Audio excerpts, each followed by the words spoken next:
যে চিংড়িগুলো ইউজ করেছে বা চিংড়িগুলো নিয়েছে এগুলো বাগদা চিংড়ি, বেশ বড় বড় দেখতে পাচ্ছ, খোসাটা ছাড়িয়ে দিয়েছে তাই এরকম গুটিয়ে গেছে। এখানে কিন্তু রান্না চলছে দেখতে পাচ্ছ, সব গুঁড়ো মশলা দিয়ে। 450 টাকায় থাকা প্লাস 3 বেলা খাওয়া। 99 একটা পিৎজা আর বার্গার আছে। সবকিছুই এভারেজ 200 নাকি? মাছ দেখে কারা খেতে চাইছে? এই যে বলছিল মাছ খাবে। গুড ইভিনিং সবাইকে, আর আরও একটা নতুন ব্লগে সবাইকে ওয়েলকাম। বেসিক্যালি আগের ব্লগটা তোমরা দেখেছিলাম মন্দারমণি ফুড ট্যুর, যেখানে আমি তোমাদের ভালো একটা রিসর্টেরও খোঁজ দিয়েছিলাম। ডিটেল ভিডিও কিন্তু জার্নি উইথ বিজিতে আসবে। আর এখন আছি হচ্ছে দীঘাতে। বেসিক্যালি দীঘা আসার সেরকম কোনো প্ল্যান ছিল না, আমরা মন্দারমণি গেছিলাম এবং সেখান থেকে একটা নতুন সমুদ্র সৈকতে গেছিলাম, যার ভিডিও জার্নি উইথ বিজিতে আপলোড হবে। কিন্তু ভাবলাম যে তুই এই এরিয়াতেই আছি, একটু দীঘা থেকে ঘুরে আসি। একটা দিনের ছুটি কাটানোর জন্যই বলতে পারো এসেছি। জাস্ট এই একটাই ব্লগ আসবে যেটার মধ্যে তোমাদের মোটামুটি দীঘা বা আশেপাশে খাবার দাবার নিয়ে এক্সপ্লোর করবো। আর এবার কিন্তু আমরা আছি একটা মানে ভাইরাল হোটেল, রত্নদ্বীপ। ঠিক আছে, এবার রত্নদ্বীপে মানে আমি শুনেছি 450 টাকায় সে থাকা খাওয়া সব কিছু দিচ্ছে। আমরা নিজেরা অবাক ছিলাম যে ভাই কী করে দিচ্ছে। তারপর ফোন করলাম যখন হোটেলে, ওরা বললো যে হ্যাঁ অ্যাকচুয়ালি রত্নদ্বীপে এরকম 450 টাকায় নাকি থাকা খাওয়ার ব্যাপার আছে। যখন এখানে এলাম মানে লিটারালি রুমগুলো বেসিক রুম আছে বাট স্ট্যান্ডার্ড রুম, আর তার সঙ্গে 3 বেলা খাবার। আর খাবারের কোয়ালিটি মানে সত্যিকারের আমি জানি না, আমি এক্সপেক্টই করিনি। আর এখনো অবধি আমাদের বিশ্বাস হচ্ছে না যে 450 টাকায় থাকা খাওয়া দীঘাতে পাওয়া যায়। আর ওনারা কী করে দিচ্ছে আমি লিটারালি জানি না, বাট এইটা যে ভাইরাল হয়েছে 450 টাকায় দীঘাতে থাকা খাওয়া রত্নদ্বীপ, এবং ওদের আরও একটা হোটেল আছে যেটা হচ্ছে লোটাস, তো এই দুটো ঘটনা কিন্তু সত্যি। এখন কিন্তু আমরা আছি উদয়পুরে, মানে বাংলার মিনি গোয়া যাকে বলে। আর এখানে দেখো এরকম বাইক স্কুটি রাইডও করা যায়, মানে এই যে সমুদ্র সৈকত ধরে তোমরা সুন্দর আর কি ঘুরতে পারবে। 100-150 টাকা করে নেয় এরকম বাইক স্কুটি ভাড়া। আর এই হচ্ছে উদয়পুর বিচ, যেখানে প্রচুর খাবারের অপশান, তার সঙ্গে মাছ কাঁকড়া এগুলো তো আছেই, এবং বিয়ার হুক্কা এগুলোও কিন্তু এই উদয়পুর বিচে তোমরা পান করতে পারবে। মানে এক কথায় যাকে বলে এই জায়গাটা হচ্ছে পুরো ফ্রেন্ডসদের নিয়ে মজা করার জন্য আদর্শ জায়গা। আর এই হচ্ছে উদয়পুরের সমুদ্র সৈকত। সুনিতা এখানে কি করছে? আর এইগুলো না না নামতে দিই না, ব্যাপারটা হচ্ছে ওই আর কি। আর এইখানে দেখো পুরো একদম ফেনা টানা হয়ে আছে। আমার মনে হয় এইগুলো মানে সমুদ্রেই নোংরা না, এত নোংরা খেয়ে দিয়ে লোকে সব এই সমুদ্রেই ফেলে দেয়, এর জন্যই এই কিন্তু দূষণগুলো হয়। আমার মনে হয় সমুদ্রকে পরিষ্কার রাখা দরকার। আর এই উদয়পুর বিচ থেকে আমরা কিনেছি হচ্ছে কাজু। তো এইরকম দেখতে পাচ্ছ গোটা কাজুই এটা, বাট এটা হচ্ছে পালিশ করা নয়। মিষ্টি আছে বেশ, খেয়ে টেস্ট করে দেখলাম, এরকম 500 মতো নিয়েছি। এটা হচ্ছে 600 টাকা কিলো নিল।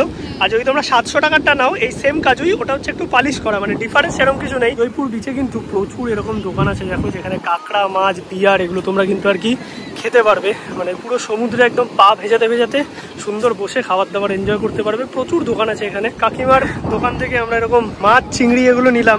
এখানে দেখো অনেক কিছু কিন্তু পাওয়া যাচ্ছে। কাকিমা এই কাঁকড়া কত করে বললে? 2 পিস 200 টাকা। চিংড়ি 10 পিস 200। আর এইটা কি মাছ আছে গো? ভোলা। ভোলা মাছ কত করে? 100 টাকা করে। আর এইটা কি মাছ? পাড়া মাছ। এটার দাম কত? 100 টাকা। আর এগুলো কি চিংড়ি সব? আর এই যে ছোট কাঁকড়া আছে, ছোট কাঁকড়া 3 পিস 200 না? আর আমরা কিন্তু একটু মিলিয়ে নিলাম, মানে এই 1 পিস কাঁকড়া আর 5 পিস হচ্ছে এইরকম চিংড়ি, তো মিলিয়ে হচ্ছে 200 টাকা। মানে তোমরা এইরকম ভাবেও নিতে পারবে। এটা কি গো? মৌরলা মাছ। এটার দাম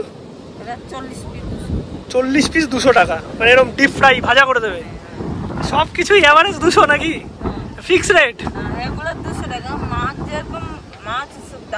আচ্ছা, মাছগুলো মানে যখন যেরকম পাওয়া যায়। আর পুরো কি কষা করে দেবে তো একদম? আর কাকিমা বলে দিই যেন সুন্দর রান্না হবে। আচ্ছা, রান্নাটা খেয়ে তোমাকে বলে যাবো। আর যদি ভালো লাগে তাহলে সবাই এসে কাকিমার দোকান থেকে খাবে। আর এইখানে দেখো আমি বলেছি পুরো চিংড়ি ভালো করে ছাড়াতে, কাকিমা কিন্তু এই দেখো সুন্দরভাবে ছাড়িয়ে নিচ্ছে। এটা বেশ ভালো লাগলো, কারণ অনেকে ভালো করে ছাড়ায় না। তো এই জিনিসটা কিন্তু একদম পরিষ্কার করে ধুয়ে তারপরে রান্নাটা করবে, তোমাদের দেখাচ্ছি। আর এখানে সুন্দর বসার জায়গা আছে, যেখানে বসে কিন্তু সমুদ্র দেখতে দেখতে সুন্দর সন্ধ্যেবেলায় ঠান্ডা ঠান্ডা ওয়েদারে এইরকম মাছ কাঁকড়া এনজয় করতে পারবে। সাথে বিয়ার বা হুকা এগুলো চাইলে নিতে পারো, যেগুলোর প্রাইস এখানে এসে জেনে নেবে। এখানে কিন্তু রান্না চলছে দেখতে পাচ্ছ, সব গুঁড়ো মশলা দিয়ে।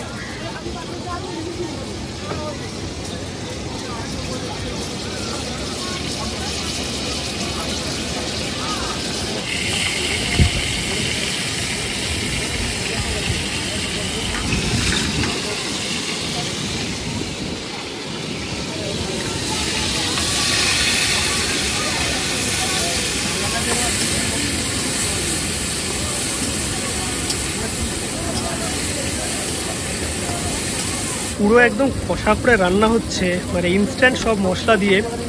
আর এটা হচ্ছে টমেটো সস দেওয়া হচ্ছে এবার।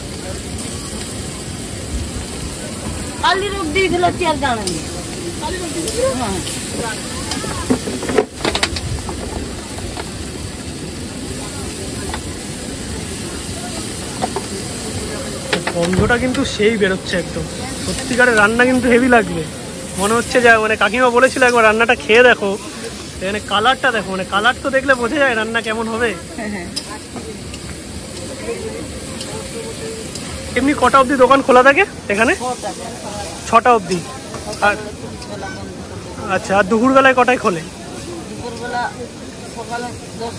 10টা থেকে খুলে যায়। আচ্ছা, মানে মোটামুটি ওই 11টা 12টা থেকে সব পাওয়া যাবে। এই জল দিয়ে আবার কষানো হবে, তারপরে রেডি নাকি? ব্যাস, মানে একদম সুন্দর আমরা যেরকম ঘরোয়া কষা একদম কাঁকড়া চিংড়ি খেয়ে থাকি সেইভাবেই কিন্তু সুন্দর ইনস্ট্যান্ট একদম মশলা দিয়ে রান্না করে দিল। রান্না তোমাদের দেখালাম, একদম কষা করে পুরো কাঁকড়া চিংড়ি একসাথে রান্না করে দিয়েছে। তো আমাকে 6 পিস চিংড়ি দিয়েছে, 5 পিস দেওয়ার কথা ছিল, আর একটা এরকম কাঁকড়া। আর রান্নাটা করেছে দেখো, মানে দেখলেই তো বুঝতে পারছো পুরো একদম কাই ইনস্ট্যান্ট আর কি পুরো বানিয়ে দিল। আমি একটুখানি চিংড়িটা প্রথমে খেয়ে দেখি, আর চিংড়িটা কিন্তু পুরো একদম ওই শ্বাসটা ছাড়িয়ে দিয়েছে।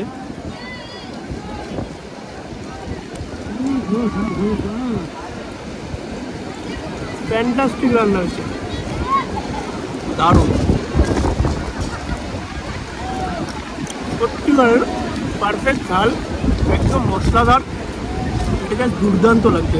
মানে এরকম সমুদ্র উপভোগ করতে করতে জাস্ট কাঁকড়া চিংড়ি এগুলো জমে যাবে। যে চিংড়িগুলো ইউজ করেছে বা চিংড়িগুলো নিয়েছি, এগুলো বাগদা চিংড়ি, বেশ বড় বড় দেখতে পাচ্ছ, খোসাটা ছাড়িয়ে দিয়েছে তাই এরকম গুটিয়ে গেছে, বাট খেতে ভালো। আর কাঁকড়াটাও কিন্তু বেশ বড় সাইজের কাঁকড়া। কাঁকড়াগুলো আস্তে আস্তে ধরে ধরে খেতে হবে, বাট রান্নাটা যে করেছে না সত্যি একদম অসাধারণ করেছে। কাঁকড়া হচ্ছে এখন সময় নিয়ে খেতে হবে, বাট তোমরা কিন্তু চাইলেও কাঁকড়া আর চিংড়ি মিক্স করেও নিতে পারবে, দাম ওই একই 200 টাকাই পড়বে। জয়পুর থেকে বেরোনোর পথে এরকম একটা কুলফির দোকান পেলাম, এখান থেকে নাম হচ্ছে কি কাজু রাবড়ি নাকি বললো, কাজু ক্ষীর 35 টাকা। ভালো খেতে, 20 টাকা থেকে শুরু, 90 টাকা অবধি আছে। উদয়পুরে কিন্তু কিছুক্ষণ সময় আমরা কাটালাম, এখন যাচ্ছি সামনের দিকে। মানে এই যে ব্রিজ বরাবর সুন্দর কিন্তু দেখো রাস্তা করা আছে, এই রাস্তা ধরে তোমরা একদম নিউ দীঘা হয়ে ওল্ড দীঘা পৌঁছে যেতে পারবে। মাঝে পড়বে ঢেউসাগর, আরও অনেক কটা পার্ক হয়েছে। বাট একটা জিনিস দেখলাম, এইবার দেখো এই ঝাউবনগুলো অনেক বেশি ফাঁকা ফাঁকা লাগছে। আগের বারও যখন এসেছিলাম, মানে প্রায় অনেক দিন আগে হয়ে গেছে, অনেক মাসই হয়েছে, তো তখন অনেক মানে ভরা ছিল এই জায়গাটা, এখন ফাঁকা ফাঁকা লাগছে। তার মধ্যে সমুদ্রে তো সুন্দর হাওয়া আছে।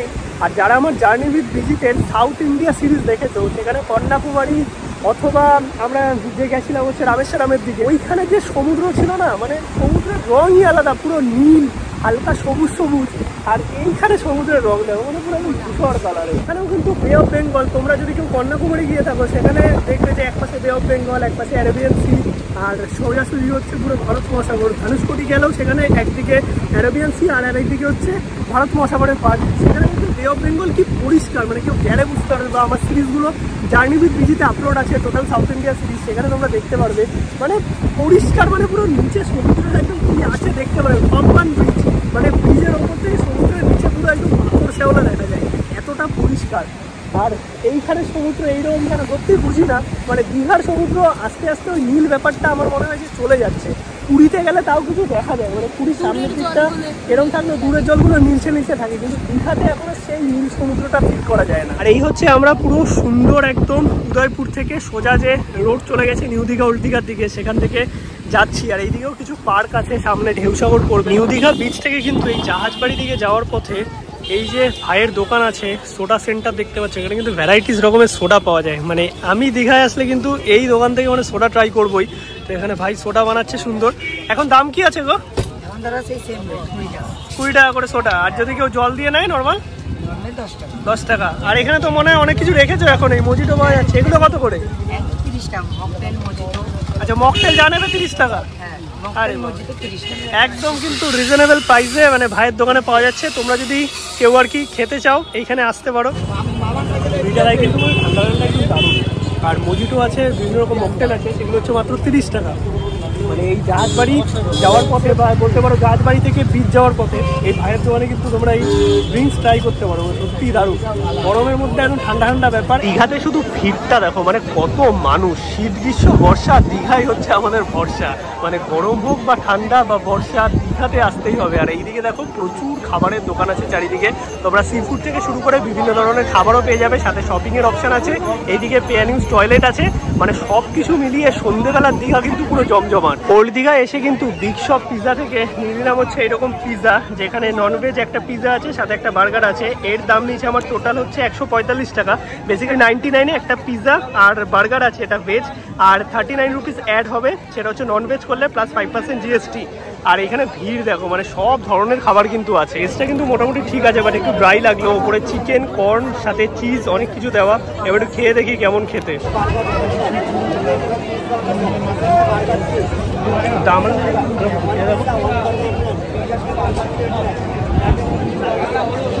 পিস দেওয়া, মানে একদম কম দামে, বেশ ভালো একটা ব্যাপার। এখন আছি ওল্ড দীঘাতে, আর এরকম মাটির ভাড়ে সুন্দর চা খাচ্ছি। এই যে ওল্ড দীঘায় যেখান থেকে আর কি সমুদ্রের দিকে যায়, এই সামনের দোকানটাতে বেশ ভালো চা করে। আর এই দিকে ওল্ড দীঘাতে মাছ ভাজার অবস্থা দেখো, তোমাদের দেখাতে পাচ্ছি না, এই দাদারা ঢেকে দিয়েছে, এই যে সাইড থেকে দেখাচ্ছি। এইরকম হচ্ছে মাছ ভাজা পাওয়া যাচ্ছে। এটা কোন যুগে ভাজা হয়েছিল আমি নিজেও জানি না।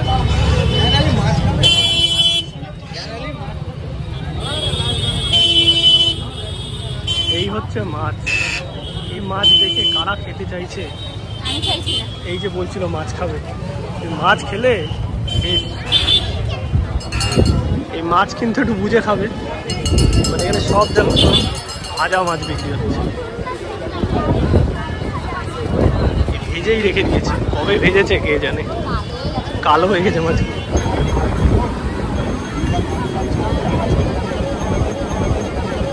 এখন কিন্তু রুমে চলে এসেছি, আর আসার সময় বাইরে বিক্রি হচ্ছিল এরকম পেঁয়াজি, তার সঙ্গে মুড়ি আছে, আর এদিকে হচ্ছে ডিমের চপ, আলুর চপ। তো এই দিয়ে সন্ধ্যেবেলা একটু খাওয়া দাওয়া করবো। মানে বাইরে টুকটা খাওয়া হয়েছে, কিন্তু চপটা বেশ গরম গরম ভাজছিল, নিয়ে চলে আসলাম। আর এখন মোটামুটি 9টা মতো বাজে, 10:30 নাগাদ ডিনার করবো। আর ডিনার তো হোটেলেই করবো, যেহেতু রত্নদ্বীপে আছি। আর আজকে এদের কিন্তু প্যাকেজে বিরিয়ানি হচ্ছে, মানে 450 টাকায় থাকা প্লাস 3 বেলা খাওয়া। এখন চলে এসেছি ডিনার করতে, আজকে সেকেন্ড দিনে।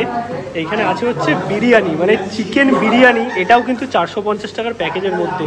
রাইস দেখতে পাচ্ছ একদম ঝরঝরে, তার সঙ্গে এইরকম চিকেনের পিস, আলু আছে, স্যালাড আছে, রায়তা আছে। মানে এক কথায় যাকে বলে 450 টাকায় মানে জমে ক্ষীর খাওয়া দাওয়া। টেস্ট করে দেখি, বিরিয়ানিটা দারুণ করেছে, লিটারালি দুর্দান্ত। আর এই হচ্ছে চিকেন, আর বিরিয়ানির চিকেন কিন্তু আনলিমিটেড নয়, রাইস আনলিমিটেড, আলু আনলিমিটেড। আর এই প্রাইসের মধ্যে লিটারালি দুর্দান্ত। আর এরা কিন্তু তাড়াতাড়ি দীঘাতে একটা বিরিয়ানি আউটলেটও খুলছে। মানে এইটা হচ্ছে ভেতরে ইনফরমেশান দিলাম, খুললে তখন দেখাবো। আমাকে তো ব্রেস্ট পিস দিয়েছে, বা সুনিতায় কিন্তু ভালোবেসে সুন্দর একটা লেগ পিস দিয়ে গেছে। আর লেগ পিস মানে বুঝতে পারছে একদম ধরলেই খুলে আসবে মাখনের মতো। মানে সব দিক থেকে দেখলে সুনিতার কাছে একটা ঝামসা আলুও আছে, এটা একটু বেশি বড় আলু। বিরিয়ানিটা যেরকম দেখতে হচ্ছে সেরকম গন্ধ, আর খেতে লিটারালি দারুণ। তো ভাই দীঘা থেকে তো ফিরে গেছি, মানে এই জাস্ট কিছুক্ষণ আগেই আমরা ব্যাক করলাম।